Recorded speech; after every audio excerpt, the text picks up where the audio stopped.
মাইলস্টোনের ঘটনায় এখনো ৩ শিক্ষার্থী ও ২ অভিভাবক নিখোঁজ, জানালো স্কুলের কন্ট্রোল রুম।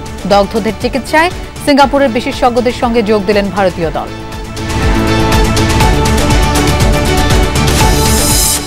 দুর্ঘটনায় নিহত কয়েকজন শিশুর কবর জিয়ারত করলেন মির্জা ফখরুল। বললেন, স্বজনহারা পরিবারগুলোর পাশে থাকবে বিএনপি। এই পরিবারের ভবিষ্যৎ, এই পরিবার তাদের যে ব্যথা, তাকে সান্ত্বনা দেওয়ার ভাষা আমাদের কাছে নেই। গ্রেফতার সাবেক প্রধান বিচারপতি খায়রুল হক ডিবি কার্যালয়ে আজই তোলা হবে আদালতে। যথোপযুক্ত শাস্তি নিশ্চিতের দাবি আইনজীবী ফোরামের। খায়রুল হক ভেবেছিলেন যে পালিয়ে বেঁচে যাবেন। আমি আশা রাখি এই সরকার এমনভাবে বিচার করবেন, দৃষ্টান্তমূলক বিচার করবেন। এমন কোন জ্ঞান পাপী যেন বিচারকের আসনে নতুন খায়রুল হক জন্ম না নেয়, সেইটাই প্রত্যাশা। গভর্নরের নির্দেশনায় নতুন ড্রেস কোডের সিদ্ধান্ত প্রত্যাহার করল বাংলাদেশ ব্যাংক। সার্কুলার নয়, উদ্যোগ নিয়েছিল স্ব বিভাগ। পোশাক পরার ক্ষেত্রে একটা অফিসিয়াল ভাবটা নিয়ে আসবে, এই বিষয়ে কোনো নীতিগত সিদ্ধান্ত গ্রহণ করা হয়নি। 24 জুলাইয়ে চলছিল রাজনৈতিক ব্লেম গেম। আন্দোলনকারীরা ছিল বিশেষ বাহিনীর নজরদারিতে। মিশন প্রধানদের ক্ষতিগ্রস্ত স্থাপনা দেখায় সরকার। আজ বাংলাদেশের সামনে পাকিস্তানকে হোয়াইট ওয়াশের সুযোগ। নিজেদের উইকেটে অতি আত্মবিশ্বাস নিয়ে সতর্ক থাকার পরামর্শ।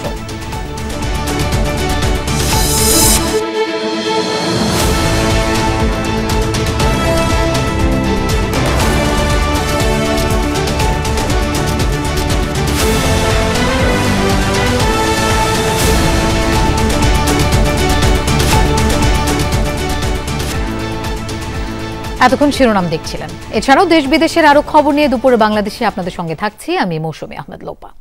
মাইলস্টোন স্কুল অ্যান্ড কলেজে মর্মান্তিক বিমান দুর্ঘটনার ৩ দিন পর ক্যাম্পাসে ফিরলেন শিক্ষক কর্মকর্তা কর্মচারীরা। তবে আকস্মিক দুর্ঘটনা আর হতাহতের ধাক্কা এখনো কাটিয়ে উঠতে পারেনি তারা। এখনো মানসিকভাবে বিপর্যস্ত শিক্ষার্থী অভিভাবকরা। তাদের সাহস যোগাতে স্কুল কর্তৃপক্ষ কাজ করছে বলেও জানান শিক্ষকরা। পুরো ক্যাম্পাস এখনো আইনশৃঙ্খলা বাহিনীর নিয়ন্ত্রণে। গণমাধ্যম সহ সর্বসাধারণের প্রবেশ নিষিদ্ধ। আগামী রোববার পর্যন্ত একাডেমিক কার্যক্রম বন্ধ রাখা হয়েছে। পরবর্তীতে নেওয়া হবে ক্লাস পরীক্ষা। তবে আজও গেটের বাইরে ছিল উৎসুক জনতার ভিড়। বলছেন, ঘটনার ভয়াবহতা স্বচক্ষে দেখতে এসেছেন তারা।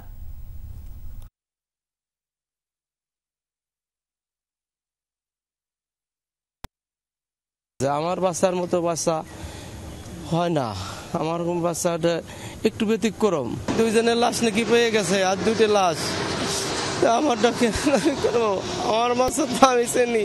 এখন মনে হবে উপর দিয়ে বিমান উড়ে গেল, এখন পড়তে পারে আমাদের উপর, বা একটা আতঙ্ক সৃষ্টি হবে। ট্যালেন্ট হোক আর যেটাই হোক, এই প্রশিক্ষণ বিমান তো আমার আবাসিক এলাকায় থাকতে পারে না। স্কুলের মধ্যে দিয়ে আমরা বাসায় যাই যে বাচ্চাটা সেফ থাকবে, তাহলে স্কুলেও কি নিরাপদ না? আত্মীয় বাড়িতে যাবো, তো তার জন্য আমি হাউস বিল্ডিং শুনলাম যে হাউস বিল্ডিং থেকে কাছে, তাই হাউস বিল্ডিং নাইমে একটু দেখতে আসলাম যে এখানে কি পরিস্থিতিটা। এখন পর্যন্ত মাইলস্টোন স্কুল অ্যান্ড কলেজের কন্ট্রোল রুমে 3 শিক্ষার্থী এবং 2 জন অভিভাবক নিখোঁজের অভিযোগ এসেছে। কন্ট্রোল রুম জানায়, সিএমএইচে কিছু মরদেহ আছে, কিন্তু ডিএনএ রিপোর্ট ছাড়া শনাক্ত করা যাচ্ছে না। আমাদের এখন পর্যন্ত 3টা বাচ্চা, 2 জন গার্ডিয়ান। এই মানুষগুলো আমরা খুব বুঝ দিতে পারছি না। ওনারা অন্তত হয় অসুস্থ বাচ্চা পেয়েছে, নাহলে বডি পেয়েছে, মানে এখন পর্যন্ত কিছুই পাইনি। দ্যাটস ওয়াই ফরেনসিক টেস্ট আমরা করাচ্ছি। কিছু বডি বিকৃত হয়ে গিয়েছে, পুড়ে গিয়েছে। আমরা সিএমএইচে জানতে চাচ্ছি 6টা বডি এবং খণ্ডিত কিছু অংশ ওখানে আছে। আর 5 জনের বেশি কেউ এখন পর্যন্ত আমাদের ক্লেম করেনি। দর্শক, মাইলস্টোন স্কুলের সামনে আছেন আমাদের সহকর্মী শামীম রেজা। আমরা তার কাছে যাচ্ছি। শামীম, স্কুলের কন্ট্রোল রুম থেকে নতুন কোনো তথ্য জানানো হয়েছে কিনা?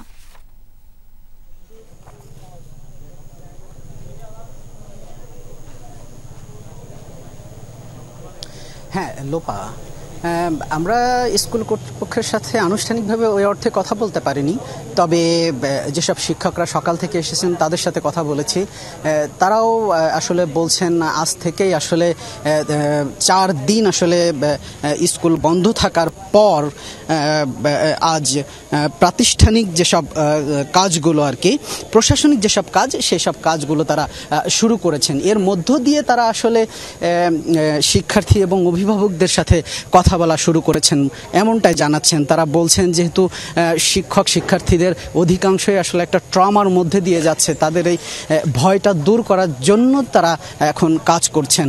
যেহেতু আগামী 27 তারিখ থেকে শিক্ষা কার্যক্রম শুরু করতে চান, তার আগেই আসলে তারা তাদের শিক্ষক এবং শিক্ষার্থীদেরকে এই ট্রমার ভেতর থেকে তারা বের করে আনতে চান, এমনটাই তারা বলছেন।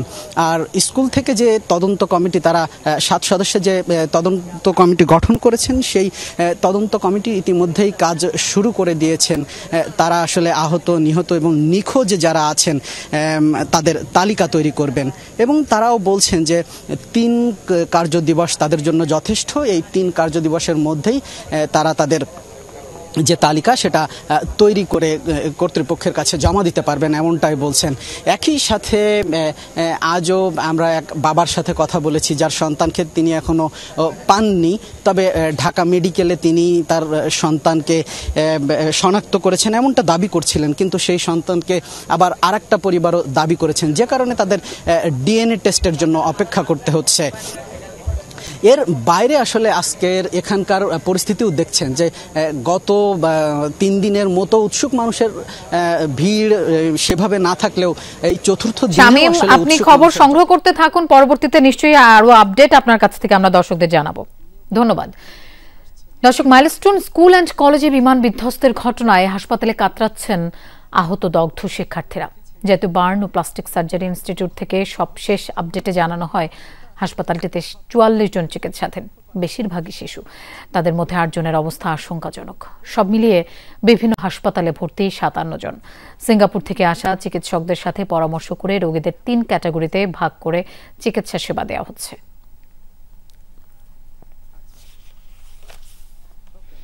জাতীয় বার্ন ইনস্টিটিউটে আছেন আমাদের সহকর্মী রিয়াজ রায়হান, আমরা তার কাছে যাচ্ছি। রিয়াজ, দগ্ধ আহতদের চিকিৎসার সার্বিক চিত্র কেমন দেখছেন? বিদেশি বিশেষজ্ঞ দল নতুন কোনো পরামর্শ দিলেন কিনা?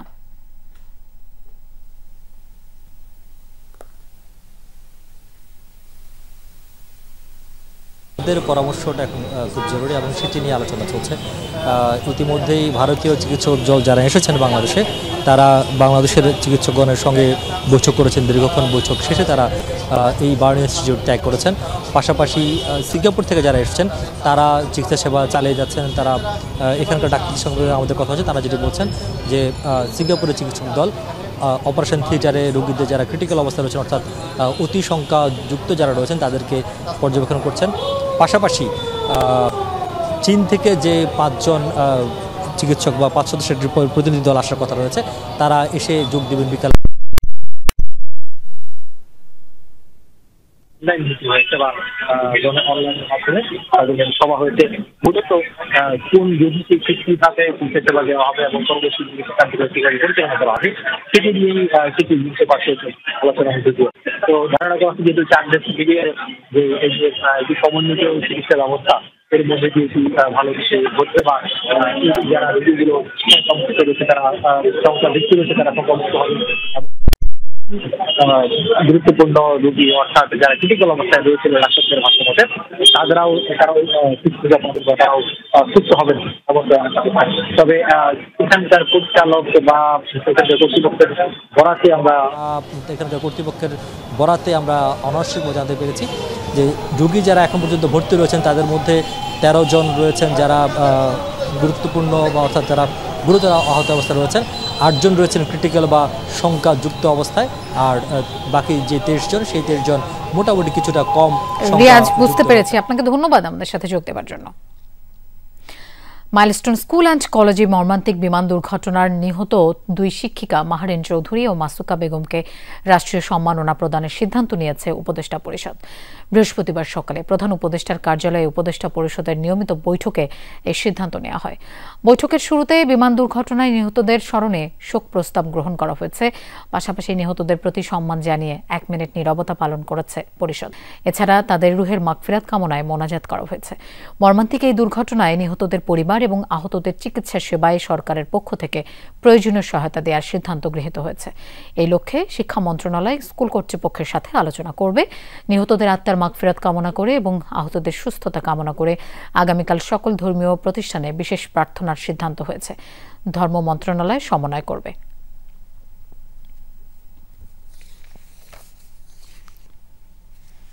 উত্তরা মাইলস্টোন স্কুলে মর্মান্তিক বিমান দুর্ঘটনায় শোকাবহ পরিবারের সাথে সাক্ষাৎ করেছেন বিএনপি মহাসচিব মির্জা ফখরুল ইসলাম আলমগীর।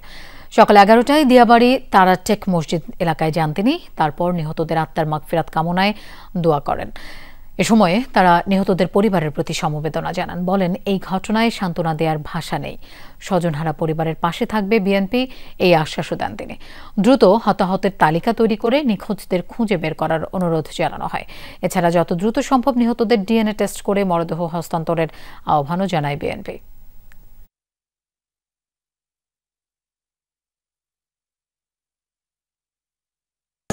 সবসময় শিশুদেরকে মনে করি যে তারা আমাদের ভবিষ্যৎ, জাতির ভবিষ্যৎ, এই পরিবারের ভবিষ্যৎ। এই পরিবার তাদের যে ব্যথা, তাকে সান্ত্বনা দেওয়ার ভাষা আমাদের কাছে নেই। আমরা শুধু তাদেরকে এটুকু জানাতে এসেছি যে আমরা আপনাদের এই কষ্টের সঙ্গে আমরা আছি।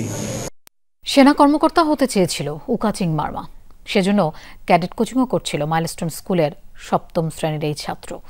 বিমান বিধ্বস্তের ঘটনায় সব স্বপ্ন শেষ।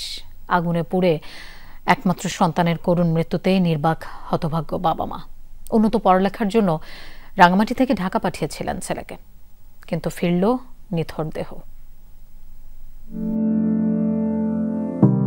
মা বাবার একমাত্র সন্তান উকোচিং মারমা।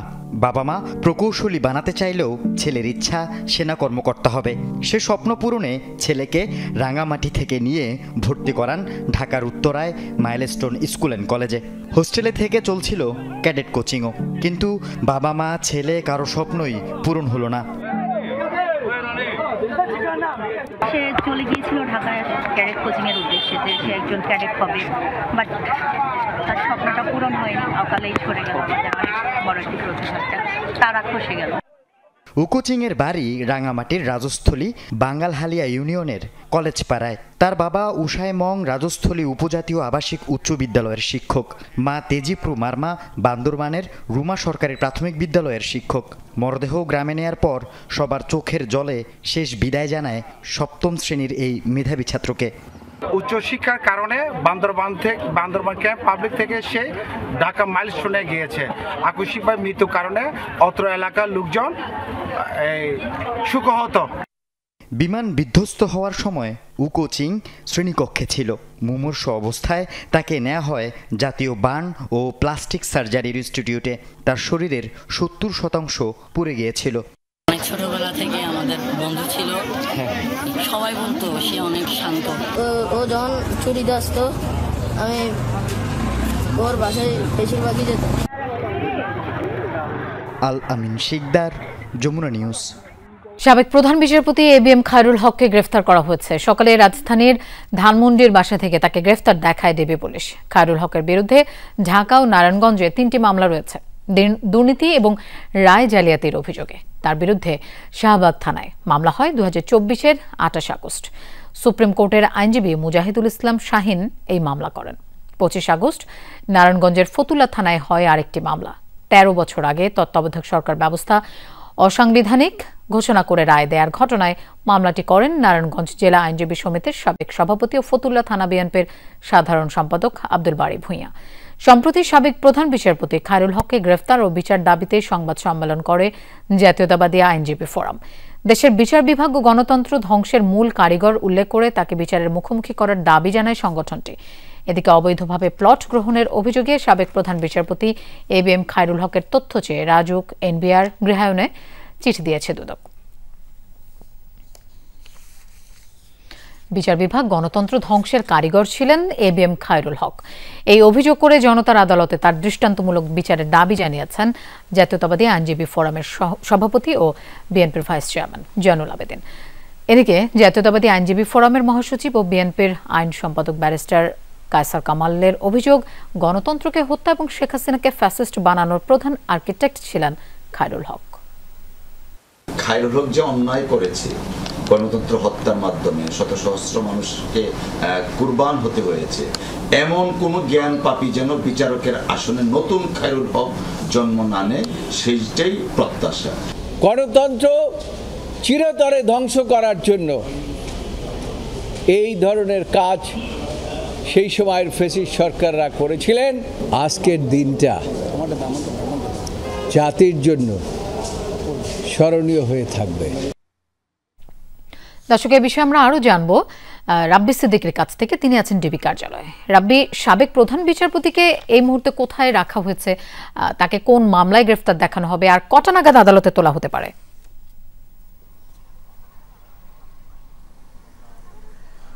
লোপা, তিনটি প্রশ্নের আমি উত্তর একে একে দিচ্ছি। প্রথমত, তাকে রাখা হয়েছে ডিবি কার্যালয়ে, মিন্টু রোডের যে কার্যালয়টি আছে ডিবির, সেই কার্যালয়ে রাখা হচ্ছে। তাকে প্রাথমিক যে জিজ্ঞাসাবাদ সেই কাজটি করছে ডিবির তদন্ত কর্মকর্তারা।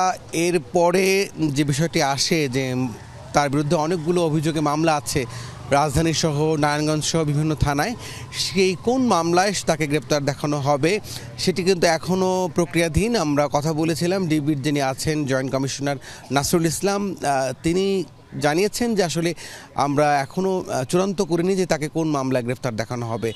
আর মামলার পরপরই আসবে যে তাকে কখন নাগাদ আদালতে তোলা হবে সেটিও কিন্তু এখনও নিশ্চিত নই, যেহেতু আজকে সকালে এই সাবেক প্রধান বিচারপতি বিতর্কিত নানান কাজে সমালোচিত আলোচিত তাকে গ্রেপ্তার করেছে ডিবি পুলিশ তার বাসা থেকে। সেহেতু আগামীকাল সকাল 8টার মধ্যে তাকে আদালতে হাজির হতে হবে, সেই দিক নির্দেশনা আছে, আইনি নির্দেশনা আছে। তো আমরা বলতেই পারি যে আজকের মধ্যেই তাকে আদালতে তোলা হবে এবং মামলা হওয়ার পর আমরা আরও এই বিষয়ে আরও পরিষ্কার তথ্য আপনাকে দিতে পারবো। লোপা, রাব্বি, আপনাকে ধন্যবাদ আমাদের সাথে যোগ দেওয়ার জন্য। নতুন ড্রেস কোড সংক্রান্ত বাংলাদেশ ব্যাংকের নির্দেশনা প্রত্যাহার করা হয়েছে। সকালে কেন্দ্রীয় ব্যাংকের মুখপাত্র আরিফ হোসেন খান এই তথ্য জানান। তিনি জানান, কর্মকর্তা কর্মচারীদের অফিস চলাকালীন পেশাদার ও মার্জিত পোশাক পরিধানের পরামর্শ প্রদানের বিষয়ে বিভাগীয় সভায় আলোচনা হয়েছে। তবে এ বিষয়ে নীতিগত সিদ্ধান্ত গ্রহণ করা হয়নি। মিডিয়ার মাধ্যমে অভ্যন্তরীণ বিষয়টি বিদেশে অবস্থানরত গভর্নরের দৃষ্টিতে আসলে তিনি ক্ষোভ প্রকাশ করেন। গভর্নরের নির্দেশনায় বিষয়টি প্রত্যাহার করা হয়। এর আগে বাংলাদেশ ব্যাংকের নারী কর্মীদের মার্জিত পোশাক পরার বিষয়টি গণমাধ্যমে উঠে আসে। তাদের ছোট হাতা ও লেগিংস পরিধান বাদ দিতে বলা হয়। শাড়ি ওড়না সহ সালোয়ার কামিজ অথবা অন্য কোনো মার্জিত পেশাদার পোশাক পরতে হবে। এ ধরনের সংবাদ প্রকাশের পর সামাজিক যোগাযোগ মাধ্যমে সমালোচনা করেন অনেকে। বাংলাদেশ ব্যাংকের কর্মকর্তাদের কেউ কেউ ক্ষোভও প্রকাশ করেন। ওই সার্কুলারে পুরুষ কর্মীদের ফুল বা হাফ হাতা ফর্মাল শার্টের সঙ্গে ফর্মাল প্যান্ট পরার নির্দেশনা দেওয়া হয়। তবে জিন্স ও গ্যাবার্ডিনের প্যান্ট নিষিদ্ধ করা হয়েছিল। প্রতিটা ডিপার্টমেন্টের মান্থলি ডিরেক্টর নেতৃত্বে একটা মিটিং হয়, তখন তারা যাতে বলে ছেলে মেয়ের সবাইকে যে আপনারা একটু পোশাক পরার ক্ষেত্রে একটু অফিসিয়াল ভাবটা নিয়ে আসবেন। এই বিষয়ে কোনো নীতিগত সিদ্ধান্ত গ্রহণ করা হয়নি এবং এ সংক্রান্ত কোনো সার্কুলার জারি করা হয়নি। মিডিয়ার মাধ্যমে অভ্যন্তরীণ এই বিষয়টি গভর্নর মহোদয়ের গোচরীভূত হলে গভীর ক্ষোভ প্রকাশ করেন এবং দ্রুত এই নির্দেশনা প্রত্যাহার করার নির্দেশ প্রদান করেন। ঠিক 1 বছর আগে রাজনৈতিক দোষারোপ তখন চরমে। অন্যদিকে কড়া কারফিউ ধীরে ধীরে শিথিল হতে শুরু করলে স্বস্তি ফেরে জনজীবনে। এদিকে স্বল্প পরিসরে ইন্টারনেট চালু হলেও সীমাবদ্ধ ছিল সামাজিক যোগাযোগ মাধ্যমের ব্যবহার। সহিংসতার ক্ষতচিহ্ন বিদেশি কূটনীতিকদের দেখাতে বিশেষ পরিদর্শন কর্মসূচির পরিকল্পনা করে শেখ হাসিনা সরকার সারা দেশে সেনা মোতায়েন হয় জোরদার। অন্যদিকে আন্দোলনরত শিক্ষার্থীরা ছিলেন বিশেষ বাহিনীর নজরদারিতে। আহমেদ রেজার প্রতিবেদনে দেখুন বিস্তারিত। সকাল 10টায় কিছু সময়ের জন্য শিথিল হয় কারফিউ, কিন্তু রাজধানী জুড়ে পুরোপুরি স্বাভাবিক ছিল না কিছুই। 22 জুলাই 2024 ইন্টারনেট সেবা সীমিত পরিসরে চালু হলেও সামাজিক যোগাযোগ মাধ্যম ব্যবহারে ছিল সীমাবদ্ধতা। এই দিনেই ঢাকায় নিযুক্ত ৪৯ দেশের কূটনীতিকদের নিয়ে ঘুরে দেখানো হয় মিরপুর মেট্রো রেল, বিটিভি, স্বাস্থ্য অধিদপ্তর সহ বিভিন্ন স্থাপনার ধ্বংসযজ্ঞের চিহ্ন। রাষ্ট্রীয় অতিথি ভবনে পররাষ্ট্রমন্ত্রী বলেন, বিশ্ব দেখেছে কারা সহ্য করতে পারে না দেশের অর্জন। জঙ্গি গোষ্ঠী দেশের ইস্যু নিয়ে বিদেশি গণমাধ্যমে তথ্য সরবরাহ ও প্রচারের ক্ষেত্রে নেওয়া হয় বিশেষ সতর্কতা। খোদ তৎকালীন প্রধানমন্ত্রী শেখ হাসিনা এডিটর্স গিল্ডের সাথে বৈঠক করে এ সম্পর্কিত নির্দেশনা জারি করেন। এদিন সরকার জানায়, সংযুক্ত আরব আমিরাতে বিক্ষোভের দায়ে শাস্তি পাওয়া ৫৭ বাংলাদেশি প্রবাসীর বিষয়ে কোনো হস্তক্ষেপ করবে না সংশ্লিষ্ট মন্ত্রণালয়। উল্টো প্রবাসী কল্যাণ প্রতিমন্ত্রী এই ঘটনার দায় চাপান বিএনপি জামাতের উপর।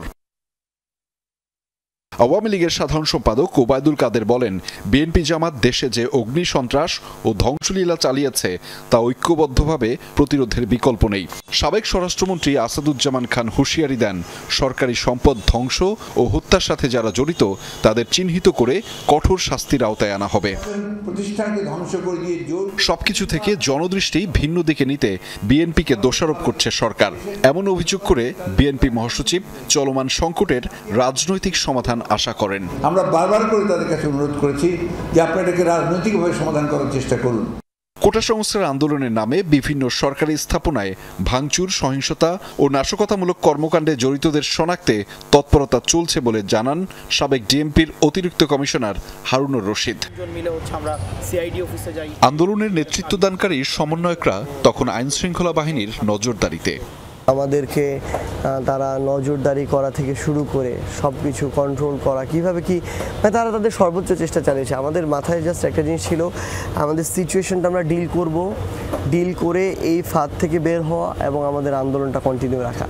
আমরা আসলে এই ঘটনাগুলো জানতাম না, মানে আমাদেরকে আসলে জানানো হতো না। আমাদের ফোন সিজ করা হয়েছে, আমাদের ইন্টারনেট থেকে আমাদেরকে কমপ্লিটলি স্ক্রিন আউট করা হয়েছে। নাহিদের সাথে যে ঘটনাটি হয় এরপর দিনই হচ্ছে আবার আমি নাহিদের বাবা এবং সার্জিস আমরা তিনজন মিলে আমরা সিআইডি অফিসে যাই, ডিবি অফিসে যাই। জনজীবন স্বাভাবিক রাখতে টহল জোরদার করে বর্ডার গার্ড বাহিনী। প্রস্তুত ছিল বিজিবির ডগ স্কোয়াডও। তল্লাশিও অব্যাহত রাখে বিজিবি সদস্যরা। পুলিশ ও সেনাবাহিনীর যৌথ টহল চলছিল দেশ জুড়ে। চট্টগ্রাম, রাজশাহী, খুলনা, কুমিল্লায় ফাঁকা রাস্তায় ছিল টহল ও চেকপোস্ট। জরুরি সেবায় কেবলমাত্র চালু ছিল কিছু পরিবহন। আহমেদ রেজা, যমুনা নিউজ, ঢাকা। এনসিপির জুলাই পদযাত্রা এখন ব্রাহ্মণবাড়িয়ায়। বিভিন্ন কর্মসূচিতে অংশ নিচ্ছেন কেন্দ্রীয় নেতারা। গণ অভ্যুত্থানে আহত ও নিহতদের পরিবারের সাথে সকালে সার্কিট হাউসে সৌজন্য সাক্ষাৎ করেন কেন্দ্রীয় নেতারা, খোঁজ খবর নেন স্বজনদের। পরে শহরের কাউতলি থেকে বের হয় পদযাত্রা, যা আব্দুল কুদ্দুস মাখন পৌরমুক্ত মঞ্চ ময়দানে গিয়ে শেষ হয়। সেখানে আয়োজিত সমাবেশে অংশ নিয়েছেন নাহিদ ইসলাম সহ কেন্দ্রীয় নেতারা। কর্মসূচি ঘিরে জোরদার করা হচ্ছে নিরাপত্তা। ব্রাহ্মণবাড়িয়ায় কর্মসূচি শেষে হবিগঞ্জের উদ্দেশ্যে রওনা হবে এনসিপির জুলাই পদযাত্রার গাড়িবহর।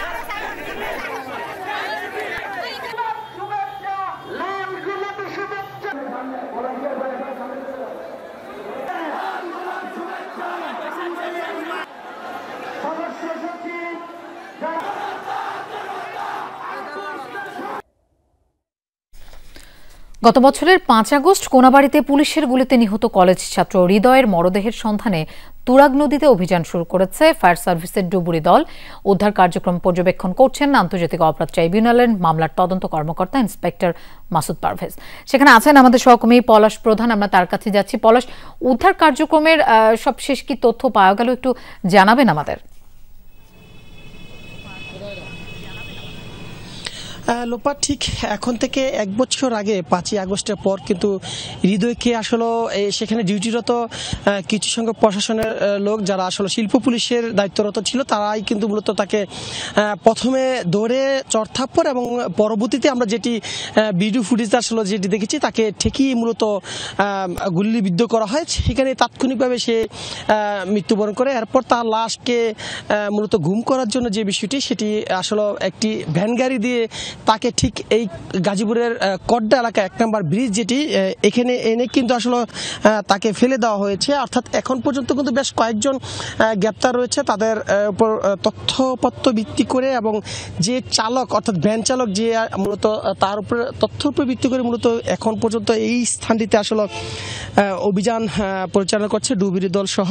আমরা কিন্তু বেশ 1 ঘন্টা যাবত দেখছি যে যেই পরিমাণ আসলে স্রোত, এখন পর্যন্ত আমরা কিন্তু তেমন কোনো তথ্য পাইনি, তবে ডুবুরি দল বলছে তাদের কার্যক্রম চলমান রয়েছে, সেটি এখন পর্যন্ত চলছে। ডুবুরি দল যে বিষয়টি বলছে যে তুরাগ নদীর পানি যে আসলে ঘোলাটে এবং যে স্রোত, যে কারণে তাদের অনেকটাই ব্যাক পেতে হচ্ছে। যদিও 1 বছর আগের ঘটনা, সেক্ষেত্রে অনেকটাই তাদের ব্যাক পেতে হচ্ছে। তবে পার্শ্ববর্তী যে এলাকাগুলো আমরা দেখতে পাচ্ছি, তুরাগ নদীর চারপাশে কিন্তু উৎসুক জনতা কিন্তু আসলে সকলে দেখছে এবং এখানে কিন্তু গাজীপুর মেট্রোপলিটন পুলিশ এবং গোয়েন্দা সংস্থা সহ চারপাশে কিন্তু আসলে তারা বিষয়টি দেখভাল করছে এবং তাদের যে আত্মীয় স্বজন তারাও কিন্তু আসলে এখানে এসে আসলে বিষয়টি সরাসরি বিষয়টি দেখছে। তবে এখনো পর্যন্ত আমরা ডুবুরি দলের সাথে কারোর সাথে আমরা কথা বলতে পারিনি। তারা বলছে যে বিষয়টি অভিযানের পর আসলে তারা জানানো যাবে। তবে এখন পর্যন্ত যদি বলি সেক্ষেত্রে বলবো যে বেশ কয়েকটি ইউনিট কাজ করছে, সেই বিষয়টি আসলে বেশ কয়েক ঘন্টা সময় লাগবে বলতে আমাদেরকে জানিয়েছে। এরপর আমরা বিস্তারিত জানানোর চেষ্টা করব। পলাশ, আপনাকে ধন্যবাদ আমাদের সাথে যোগ দেওয়ার জন্য। সরকারি কর্মকর্তা কর্মচারীদের নতুন বেতন কাঠামো নির্ধারণের জন্য পে কমিশন গঠন করা হয়েছে, এই তথ্য জানিয়েছে প্রধান উপদেষ্টার প্রেস উইং। কমিশনের প্রধান করা হয়েছে সাবেক অর্থ সচিব জাকির আহমেদ খানকে। এই কমিশনকে 6 মাসের মধ্যে প্রতিবেদন দিতে বলা হয়েছে। সকালে অন্তর্বর্তী সরকারের উপদেষ্টা পরিষদের সভায় এই কমিশন গঠনের সিদ্ধান্ত হয়। সভাপতিত্ব করেন প্রধান উপদেষ্টা ডক্টর মোহাম্মদ ইউনুস।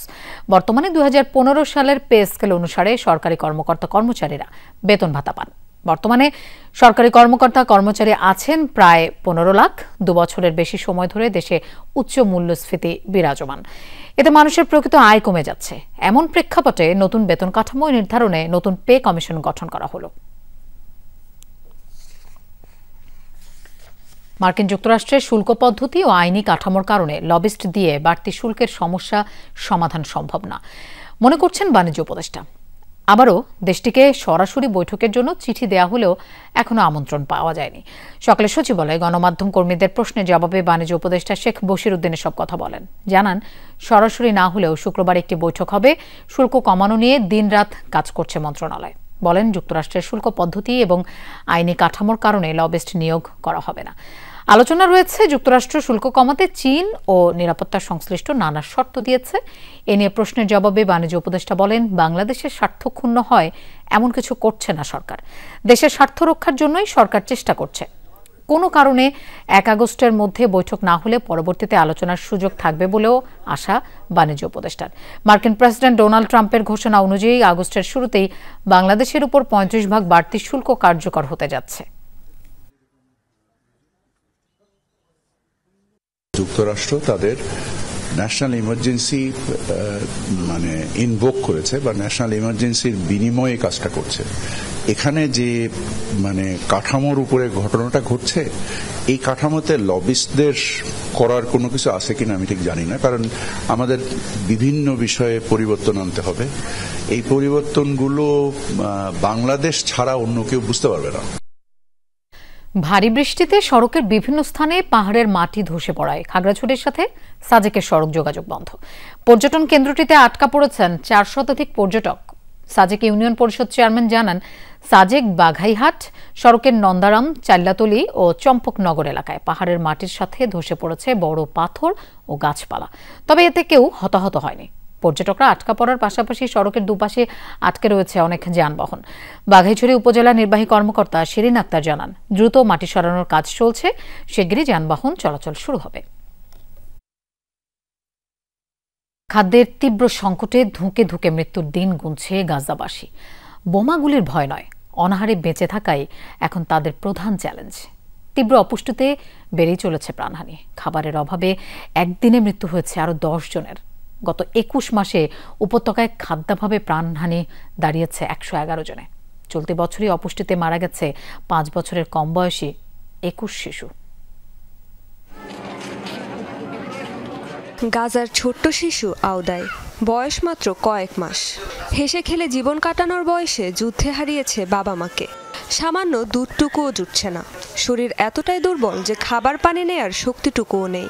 কঙ্কালসার শরীর নিয়ে ধুকে ধুকে মৃত্যু পথযাত্রী আওদায়।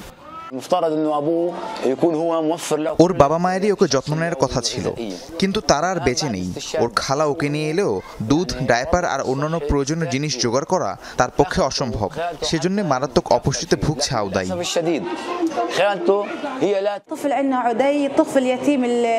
দেখাশোনার মতো কেউ নেই তার। দুধ ও সাপ্লিমেন্ট দিয়ে তাকে সাহায্যের চেষ্টা করেছে, কিন্তু বর্তমান পরিস্থিতিতে সেসব সাপ্লিমেন্ট আর পাওয়া যাচ্ছে না। অবস্থা খুবই সংকটপূর্ণ। সামনে খেলনা থাকলেও খেলার শক্তি নেই শিশু সাঈদের। জন্মের পর থেকেই ভুগছিল সেরেব্রাল পালসি রোগে, তবে তীব্র অপুষ্টিতে ও চিকিৎসার অভাবে দুর্বিষহ জীবন কাটাচ্ছে এই শিশু। হারিয়েছে শিশু সুলভ উচ্ছলতাও। পুরনো ছবি দেখে আফসোসের সীমা নেই তার মায়ের। এটা যুদ্ধের আগের কথা। সাঈদ সাগরে যেতে খুব ভালোবাসতো। দেখুন কি হাসি খুশি মুখ। এখন তো ও আর হাসেও না। দেখুন এই ছবিটায় ও কতটা শান্ত আর সুস্থ ছিল, আর এখন যুদ্ধের মাঝে ওর মুখটা সবসময় ফ্যাকাশে। শুধু শিশুরাই নয়, তীব্র অপুষ্টির শিকার গাজার সব বয়সী মানুষ। ধুকে ধুকে মৃত্যুর অপেক্ষায় অনেকে। অপুষ্টিতে আমি এতটাই দুর্বল হয়ে পড়েছি যে এখন আর নিজে থেকে পাশ ফিরতেও পারি না। দৃষ্টিশক্তিও আগের মতো নেই। যা আগে আমি নিজেই করতে পারতাম তা এখন মা, ভাই বোনের সাহায্য ছাড়া করতে পারি না। কবে নরক থেকে মুক্তি মিলবে গাজাবাসীর তা জানে না কেউ। এমন পরিস্থিতিতে বেঁচে থাকাই একমাত্র স্বপ্ন তাদের। রেজওয়ানা সাইমা, যমুনা নিউজ। দর্শক, গুলশান কার্যালয়ে এই মুহূর্তে কথা বলছেন বিএনপি মহাসচিব মির্জা ফখরুল ইসলাম আলমগীর। আমরা সরাসরি সেখানে চলে যাচ্ছি। সেই যে রায়টা তিনি শর্ট দিয়েছিলেন সেটাও আমরা মনে করি যে এই রাষ্ট্রের বিরুদ্ধে গেছে। বিলম্বে হলেও যে এতদিন পরে তার বিরুদ্ধে যে ব্যবস্থা গ্রহণ করেছে সরকার, সেজন্য সরকারকে আন্তরিক ধন্যবাদ জানাচ্ছি। এবং সঠিকভাবে তার তদন্ত হবে সব বিষয়গুলোর, এবং তার সঠিকভাবে তার বিচার কার্য সম্পাদন হবে, সেটাই আমরা আশা করি। দ্বিতীয়ত আরেকটি বিষয় আছে যেটা খুবই গুরুত্বপূর্ণ আমরা মনে করি। আমরা পত্রিকান্তরে আপনাদের মিডিয়ার মাধ্যমে জানতে পারছি যে আপনার শিশু একাডেমির যে ভবনটি রয়েছে আপনার এই কার্জন হলের উল্টো দিকে, আপনার যে হাইকোর্টের পাশে, সেই ভবনটিকে ভেঙে ফেলার জন্য একটা আপনার কথাবার্তা চলছে বা এই ধরনের প্রক্রিয়া গ্রহণ করা হচ্ছে বা একটা প্রস্তাব নেওয়া হয়েছে। আমরা এটার বিরোধিতা করি, এবং শুধু বিরোধিতা করি এই কারণে যে এটা আজ সিরিজের তৃতীয় টি-20তে মিরপুরে মাঠে নামবে বাংলাদেশ ও পাকিস্তান। এই ম্যাচ জিতে পাকিস্তানকে হোয়াইট ওয়াশ করতে চান জাকের আলী অনিক। এদিকে সিরিজ হারের মধ্যে দিয়ে গত বছর থেকে এই পর্যন্ত টি-20তে সবচেয়ে বেশি হার দেখেছে পাকিস্তান। এই সময়ে 64 ম্যাচের মাঝে 39টিতেই হেরেছে দলটি। পাকিস্তানের বিপক্ষে প্রথমবার টি-20 সিরিজ জয়ে দারুণ ছন্দে টিম টাইগার্স। হারের বৃত্ত থেকে বেরিয়ে শ্রীলঙ্কার মাটিতে প্রথমবার ইতিহাস গড়ে সিরিজ জয়ের পর ঘরের মাঠে পাকিস্তানকে ধরাশায়ী করল টাইগাররা।